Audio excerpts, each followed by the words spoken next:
হাদি ভাইকে মেরে এই আন্দোলনকে স্থগিত করা যাবে না। এই এক হাদিকে মারলে আরো 100 হাদি আমাদের মাঝে আসবে। হাদি ভাইকে হত্যা করা হয়েছে আজকে প্রায় 7 দিন হয়ে গেছে। এখনো পর্যন্ত আমাদের উপদেষ্টা সরকার এটার বিচারের বিষয়ে এখনো পর্যন্ত সঠিকভাবে তারা কোনো কিছু বলতে পারে নাই। তারা বিচারের বিষয়ে তাদেরকে বললে তারা আমাদেরকে 90 দিনের সময় দিতেছে। তো এটা আসলে আমাদের সাথে ফাজলামি ছাড়া আর কোনো কিছুই না।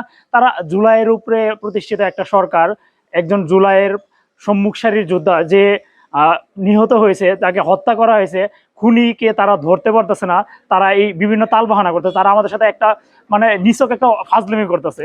তো এইসব বিষয় নিয়ে তারা ভাবতেছে যে যারা হাদি ভাইয়ের হত্যার সাথে জড়িত তারা ভাবতেছে যে হয়তো হাদি ভাইকে মেরে হাদি ভাইয়ের আন্দোলনটাকে তারা স্থগিত করে দিবে। কিন্তু শুধু একমাত্র হাদি ভাইকে মেরে এই আন্দোলনকে স্থগিত করা যাবে না। এই এক হাদিকে মারলে আরো 100 হাদি আমাদের মাঝে আসবে। তো হাদি ভাইয়ের এই আন্দোলনকে আমরা জীবিত রাখার জন্য আমরা 2 দিন ব্যাপী আমাদের কেন্দ্রের নির্দেশনা অনুসারে আমরা গ্রাফিতি কর্মসূচিও করতেছি। দেন আমরা প্রতিনিয়ত একটার পর একটা কর্মসূচি করে যাব। দেন হাদি ভাইকে আমরা সারা দেশের ভিতরে ছড়িয়ে দিব।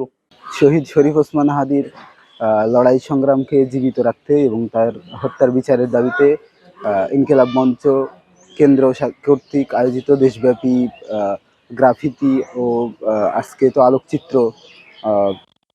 আলোকচিত্র প্রদর্শনী বা ছড়ানোর যে কর্মসূচি রয়েছে আজকে, এবং গ্রাফিতি কর্মসূচি, এটা আমরা বিশ্ববিদ্যালয় থেকেও পালছি। আমরা ইতিমধ্যেই শহীদ শরীফ ওসমান হাদি ভাইয়ের কোটেশনগুলো বিভিন্ন জায়গায় লেখার চেষ্টা করেছি, যেমন 24 হলের সামনে আমরা লিখেছি। এছাড়াও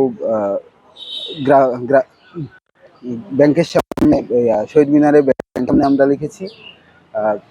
শহীদ শরীফ ওসমান হাদি ভাই যে কালচার এটা করেছিলেন, মানে অ্যান্টি শাহবাগী যে লড়াই, আমরা সেই লড়াইটাকে সমুন্নত রাখতে এবং আমার ভাইয়ের বিচারের দাবিতেই আমরা এখনো পর্যন্ত আমরা রাজপথে আছি। সেই সাথে আমরা ভাইয়ের লড়াই সংগ্রামকে পরিচালনা করতে এবং সেই সাথে ছড়িয়ে দেওয়ার জন্য আমরা গ্রাফিতি কর্মসূচি অঙ্কন